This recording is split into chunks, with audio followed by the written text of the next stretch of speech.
아마 지난 일주일간 세계적으로 가장 핫한 뉴스, 뜨거운 뉴스가 있었다면 이세돌 구단과 알파고의 바둑 게임이 아닌가 싶습니다.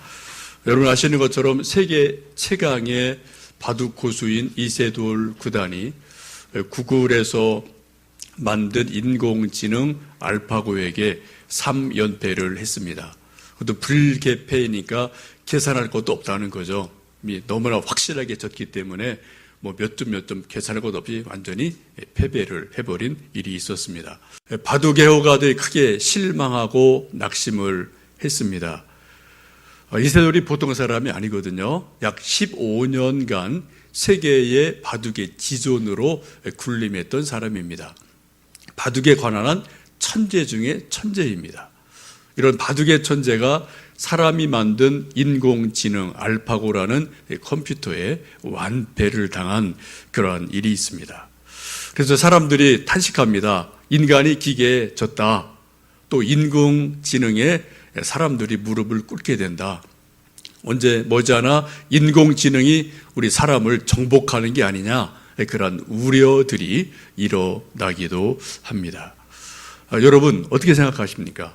사람이 만든 인공지능이라는 것과 순수한 자연 그대로의 사람 머리가 대결을 한다면 누가 이길까요? 어느 쪽이 이길 확률이 더 많다고 생각하십니까? 분명한 건 사람이 만든 컴퓨터인 인공지능이 이길 확률이 훨씬 더 많아요. 그런 일이 지금 일어나고 있음을 우리가 보게 됩니다. 여러분, 이것은 단순한 인간 혹은 컴퓨터의 게임, 대결이라고 볼 수도 있는데 그 이상 많은 의미가 있는 줄 압니다. 저는 기본적으로 이번 이세돌 구단과 알파고의 바둑 경기는 불공정 게임이라고 생각합니다. 왜요? 이세돌 구단은 혼자 바둑을 두었습니다. 그런데 이 알파고라는 이 인공지능은 그 뒤에 CPU라고 하죠. 중앙처리 장치 컴퓨터가 1202대가 작동이 됐습니다. 또 GPU라고 하죠. 그래픽 처리 장치 176대 컴퓨터가 다 연결이 돼서 알파고를 만들어 냈습니다. 곧 이세돌 한 사람과 컴퓨터 1300여 대가 바둑 게임을 한 것입니다. 이건 불공정한 거죠. 여러분, 장기나 바둑의 기본 게임의 룰은 뭡니까? 훈수를 둬서는 안 됩니다. 훈수 두면은 사람들 화를 내고요, 판 엎어버려요. 이게 불공정하기 때문에. 근데 지금 이세돌은 훈수 두는 사람 없이 혼자 바둑을 둔 거고, 이쪽 알파고는 적어도 1300여 대의 컴퓨터들이 보이지 않는 곳에서 계속 훈수를 두면서 바둑을 둔 겁니다. 또 이세돌 구단이 혼자 두었다면은 알파고를 만든 그러한 팀 수십 명의 천재들이 뒤에서 다 함께 합력을 해서 게임을 치루었기에 이건 1대1의 공정한 게임이기보다는 1대 다의 불공정한 게임이기에 이거 누가 봐도 이거는 이세돌이 질 수밖에 없어요. 아마 어떤 누군가 대결을 해도 질 거라고 저는 예측을 합니다. 이 컴퓨터는 잠도 없습니다. 하루 24시간 계속해서 스스로 바둑 게임을 연습하고 기량을 높일 수가 있습니다. 사람은 그럴 수 없잖아요. 잠자야 되고 감정의 요동이 있습니다. 기계는 감정의 요동도 없어요. 그냥 입력된 것을 종합해서 가장 적합한 수를 찾아내는 그러한 것이기 때문에 그렇습니다. 이 알파고가 한 달에 스스로 연습할 수 있는 기량이 약 100만 기보의 바둑을 연습할 수 있다고 합니다. 이건 도저히 인간이 따라갈 수 없는 그런 소위 정말 초능력을 가지고 있는 그러한 인공지능임에 틀림이 없습니다. 여러 가지 의미를 보면은 비록 이세돌 구단이 졌지만 저는 인간이 승리한 거로 저는 봐요. 개인적으로는. 그리고 그것은 기본적으로 게임 룰이 이건 불공정한 게임이었다. 누가 가도 이거는 질 수밖에 없는 게임이다 라고 저는 생각합니다. 그럼에도 불구하고 우리 사람들이 놀라는 것은 소위 인공지능이 사람들의 생각보다 훨씬 빠르게, 아주 빠르게 앞서간다는데 우리들이 놀라고 있습니다. 우리가 지금 이만한 삶을 살기까지는 적어도 우리 온 인류 역사상 몇 차례의 소위 혁명을 경험했습니다. 1차 혁명이 소위 농업혁명이죠. 채집하던 곳에서 농사를 지으면서 먹거리들을 해결해서 이만큼 먹고 살게 됐습니다. 또 산업혁명을 거치면서 기계를 만들어내고 사람을 대신해서 기계가 대량 생산을 만들어내서 우리처럼 물질적인 부유한 삶을 살아가게 됩니다. 지금은 소위 정보 산업의 이런 혁명이라고 그래서 우리가 쓰고 있는 다양한 문명의 이기들을 우리가 지금 향유하고 있습니다.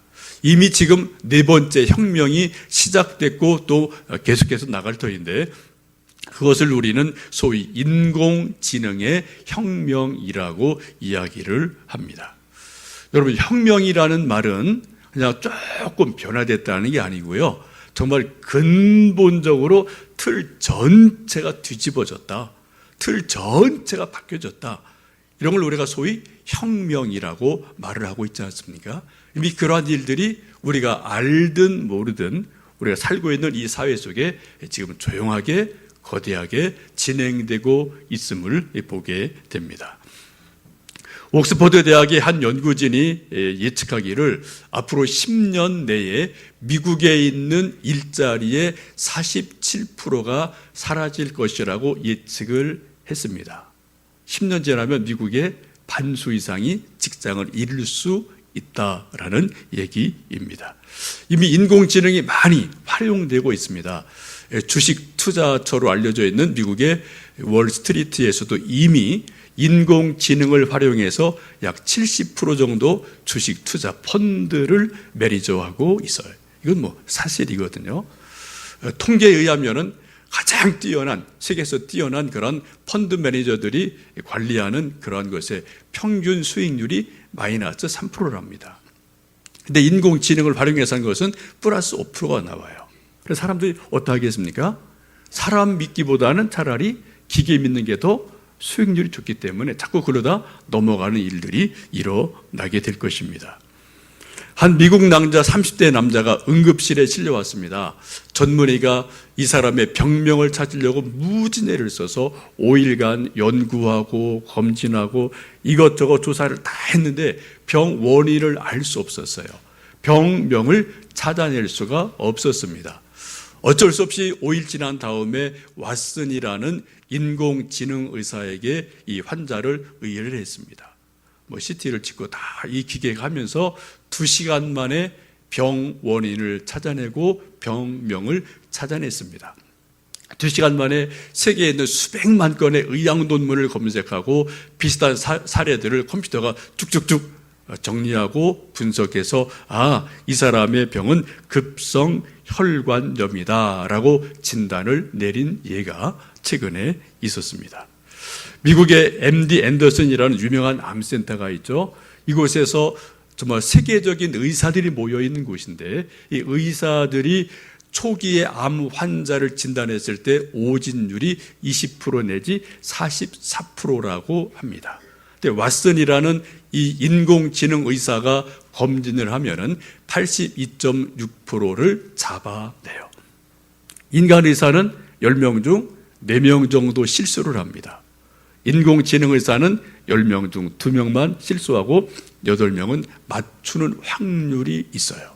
이런 일이 앞으로 우리 앞에 점점점 다가오고 있고 이미 이러한 일들이 앞서가는 나라들에서는 일어나고 있음을 봅니다. 뭐잖아 우리가 운전할 필요 없겠죠. 그저 여러분 아시는 것처럼 아마 10년여간 지나면 거의 무인 운전이 돼서 이렇게 좀 여러 가지 편리한 점이 있을 겁니다. 대신 문제가 뭡니까?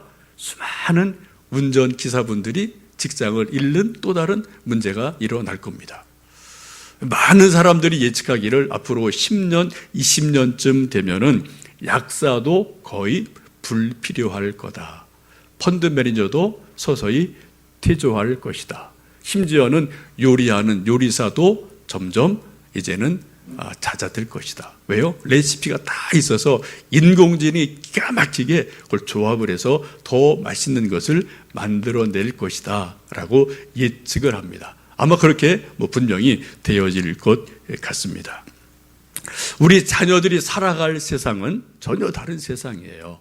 지금 저나 여러분 적어도 한 30대, 40대 되신 분들은 딱 이대로 살아가는 겁니다. 우리 크게 틀을 못 바꿔요. 이런 게 오더라도 활용하는 건데 지금 10대, 20대의 우리 자녀들이 살아갈 미래의 세상은 완전히 틀이 바뀐 세상이에요. 근본적으로 세상 틀이 바뀌어지는 그러한 세상을 살아가게 될 것입니다.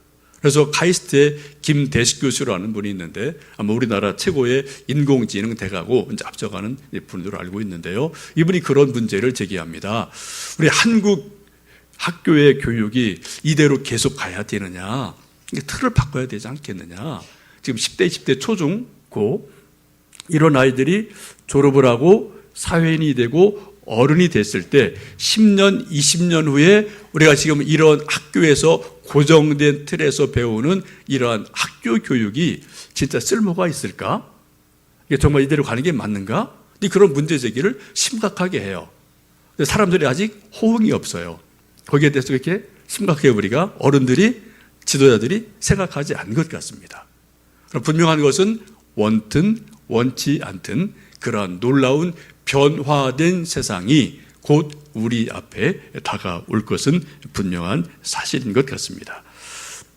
여러분, 우리 인간은 하나님의 형상대로 지음받은 존재입니다.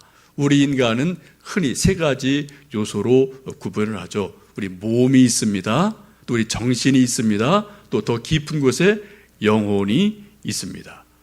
우리 몸의 기능, 몸의 힘은 우리 인간의 힘보다 기계의 힘이 훨씬 더 세고 앞서갑니다. 우리가 땅을 팔 때 열심히 여러분 삽질 100번 해보세요. 한 시간에도 참으로 땅 얼마나 파겠습니까? 근데 포크레인 한번 쭉 하면은 아주 큰 땅을 파버리거든요. 10명이 장정 달려들어서도 들 수 없는 큰 돌덩어리를 포크레인이 그냥 한 번에 뚝 떠서 그냥 트럭에 실어버립니다. 이 물리적인 힘은 이미 우리가 기계한테 아주 많이 뒤떨어지고 결코 이건 따라갈 수가 없어요. 우리 인간의 정신 기능 중에 아주 중요한 것이 이 지능이죠. IQ죠. 근데 이것도 이미 기계가 우리 인간을 앞서가고 있습니다. 여러분, 계산하는 것이랑 계산기 두드리는 거랑 어느 게 빠르나요? 계산기가 빨라요.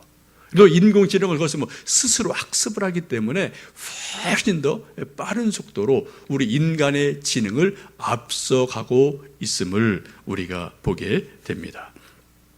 이러한 변화되는 사회 속에서 우리가 새로운 기로에 서 있습니다.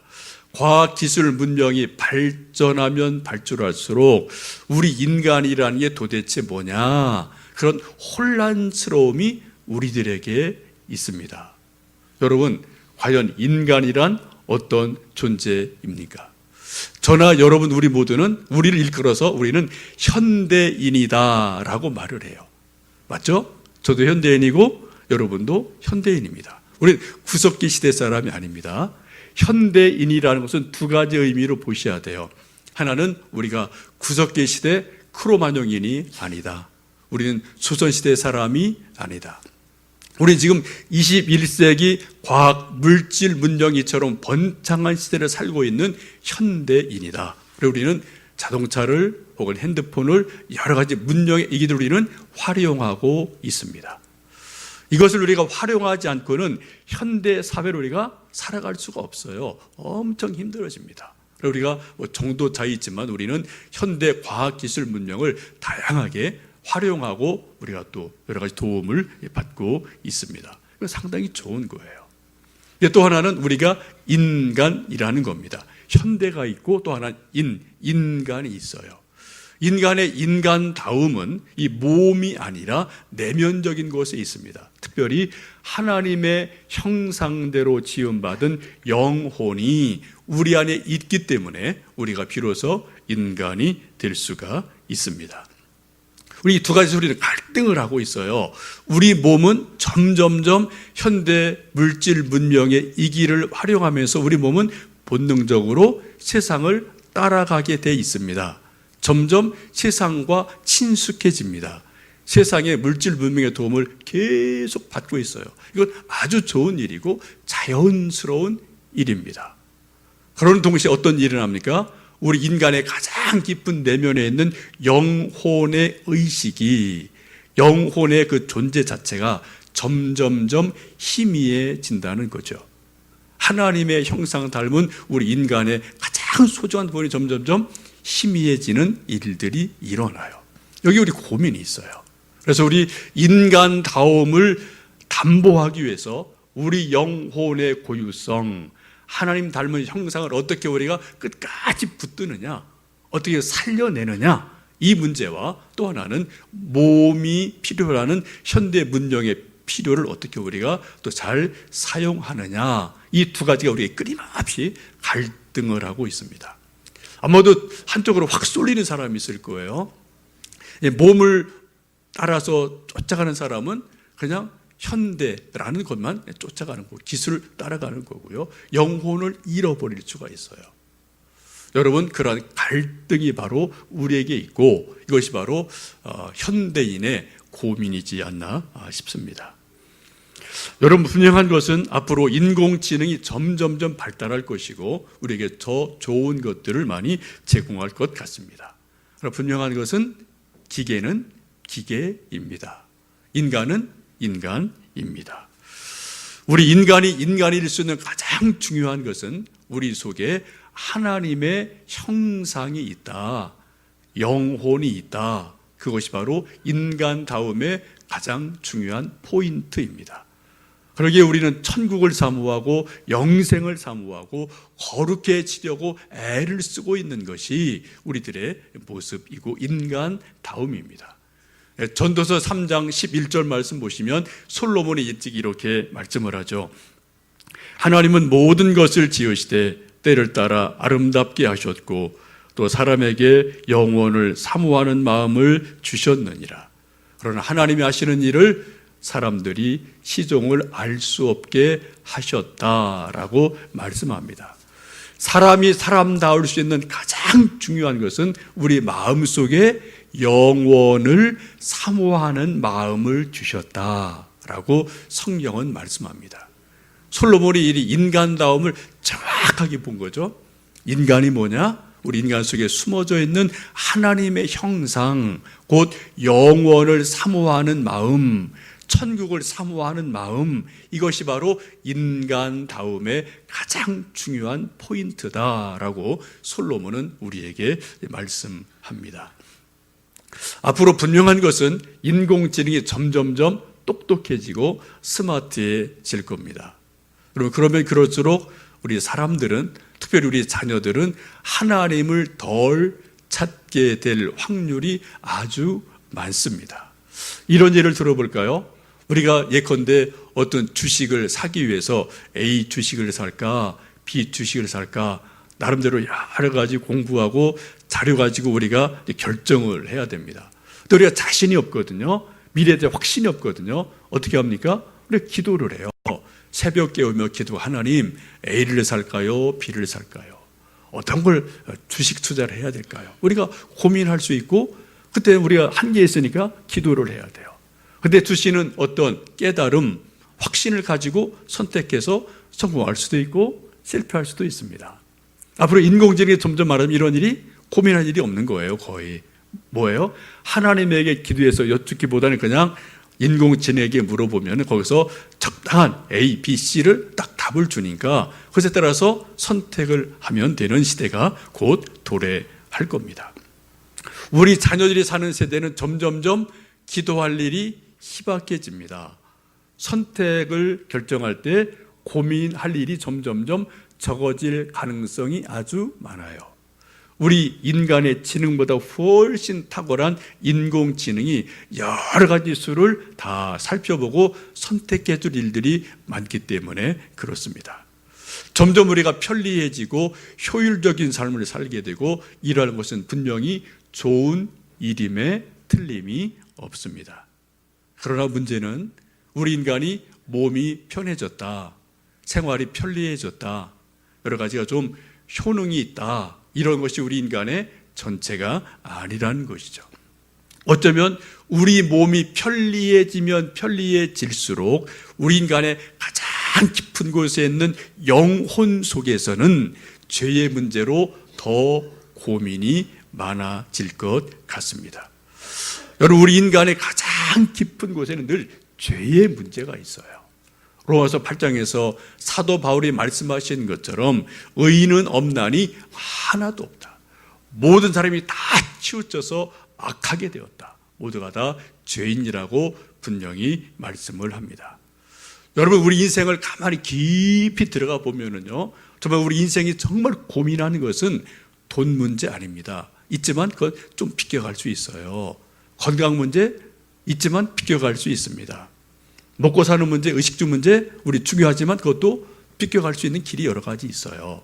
그러나 인간의 가장 깊은 영혼의 심연에 있는 것은 바로 죄의 문제라는 것을 우리가 인생을 살면서 문득 깨닫게 됩니다. 인간이 죽음을 두려워하는 이유가 무엇일까요? 그 이유는 최후에 우리 모두 다 하나님의 심판대 앞에 서게 될 것이고, 하나님께서 우리의 죄를 부르신다는 겁니다. 그래서 우리가 죄를 두려워하고 죽음을 두려워하는 것이죠. 종교개혁자 칼빈이 그렇게 말합니다. 기독교 강요에서 인간이 죽음을 두려워하는 가장 큰 이유는 지옥에 대한 두려움이다 라고 말을 합니다. 인간은 영적인 존재기에 누가 가르쳐주지 않아도 본성적으로 죄에 대한 두려움이 있어요. 죄책감을 우리는 늘 정도 차이지만 가지고 있습니다. 우리는 평소에는 죄책감이 별로 없어요. 왜요? 분주하게 살거든요. 먹고 살기 바쁘거든요. 그런 거 우리가 한가하게 죄책감 이런 거 느낄 일이 거의 없죠. 그러나 여러분, 우리 인간이 마지막 종말의 순간에 서면, 죽음을 앞에 두게 되면 우리 깊은 곳에 내재되어 있던 죄의 문제가 드러나기를 시작합니다. 죄에 대한 두려움이 생기게 되고 하나님 앞에 내가 이대로 서도 되는가에 대해서 불안정한 모습을 가질 수밖에 없습니다. 지옥에 대한 그런 두려움이 결국 우리를 어떻게 해요? 회개하도록 강력하게 밀어가는 요인이 되게 됩니다. 우리가 가능한 한 죄를 안 지으려고 애를 쓰고, 또 죄를 지면 또 우리가 회개하고 용서받는 일들이 우리가 반복이 되어집니다. 바로 여기에서 하나님의 은총을 갈망하게 됩니다. 내 스스로 내 죄의 문제를 해결할 수 없고 내 죽음의 문제를 스스로 내가 어떻게 해결할 수 없기 때문에 하나님의 도움을 갈망하는 놀라운 일이 역설적으로 죄가 있는 곳에, 죄책감을 느끼는 곳에 우리가 회개의 영이 일어나고 하나님을 찾게 되어집니다.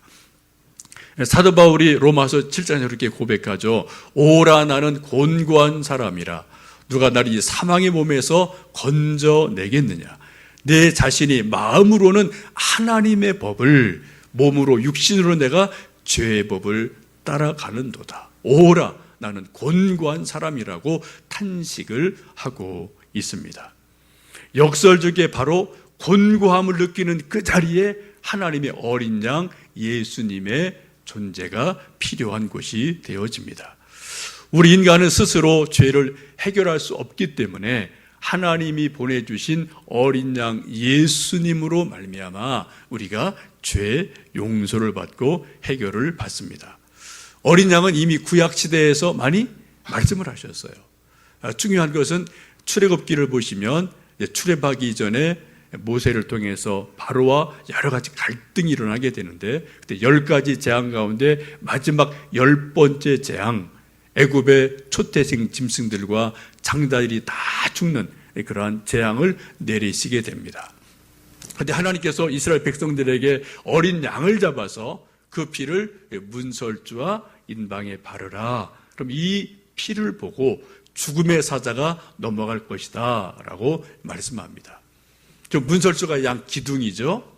그림 보시는 것처럼. 그리고 인방은 저 위에는 가로로 되어 있는 것입니다. 이 문설주와 인방에 어린 양의 피를 바르면 죽음의 사자가 그 안에 누가 있든지 문제가 아니라 저 피를 보고 그 집을 넘어간다. 유월한다. 패스 오버한다. 라고 말씀하셨습니다. 이 말씀대로 하나님의 말씀에 순종해서 어린 양의 피를 문설주와 인방이 바른 모든 이스라엘 백성들은 구원을 얻었어요.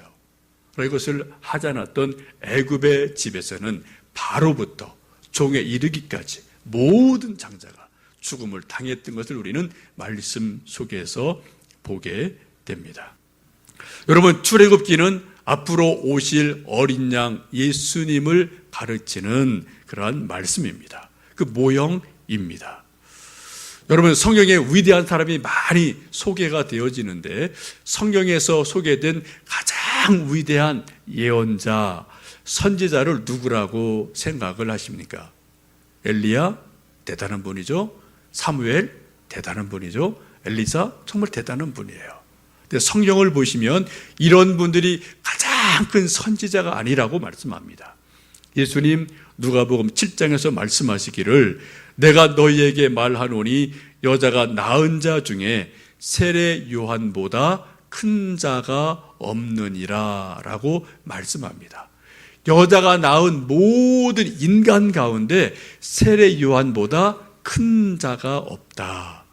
세례 요한이 가장 큰 사람이고 가장 위대한 예언자라고 예수님이 직접 확인을 해 주셨습니다.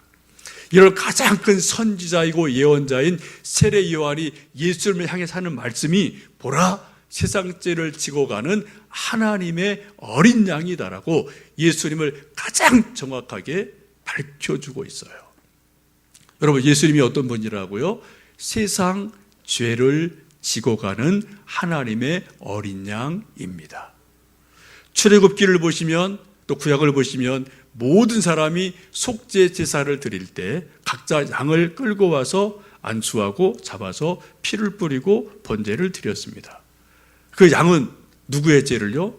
그 제사 드린 그 한 사람의 죄를 대신해 주는 그런 희생 제물이 되죠. 여러분, 출애굽기에도 수십만 마리의 양을 잡아서 하나님께 번제로 드렸습니다. 구약시대 전체를 따진다면 수백만 마리의 양을 잡아서 하나님께 각자 제사를 드렸음에 틀림이 없어요. 그 모든 양들은 그 양을 바치는 한 사람 한 사람의 죄를 대속하고 죽어갔습니다. 오늘 성경 말씀하기를 예수님 뭐라고요? 보라, 세상 죄를 지고 가는 하나님의 어린 양이로다. 바로 그 양이다라고 말씀해요. 한 사람의 죄가 아니라 세상의 모든 죄를 지고 가는 하나님의 어린 양이시다라고 세례 요한이 예수님을 가리켜서 정확하게 말씀하고 있습니다.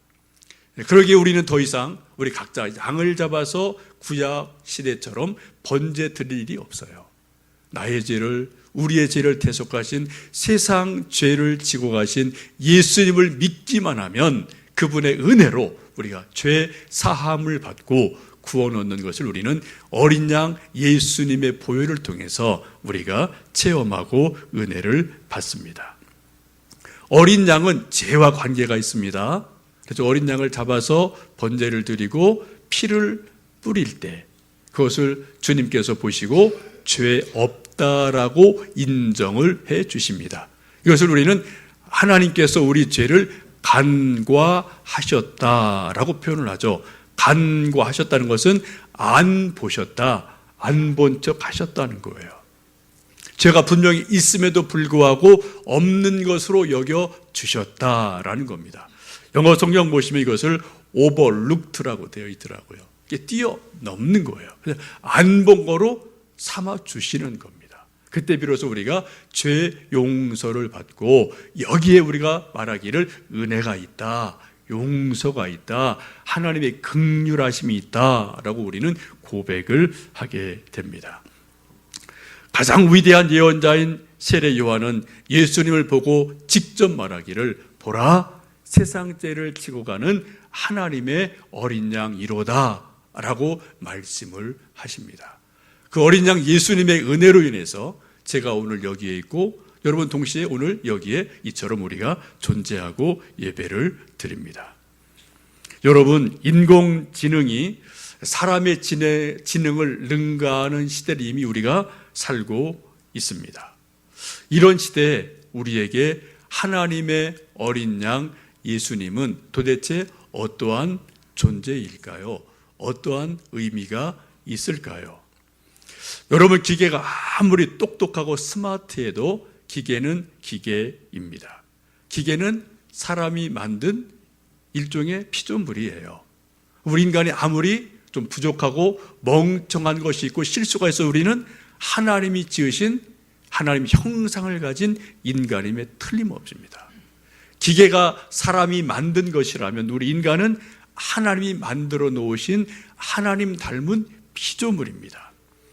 여러분, 기계는 사용하기 위해서 만들었지만 우리 인간은 사랑받기 위해서 만들어졌습니다.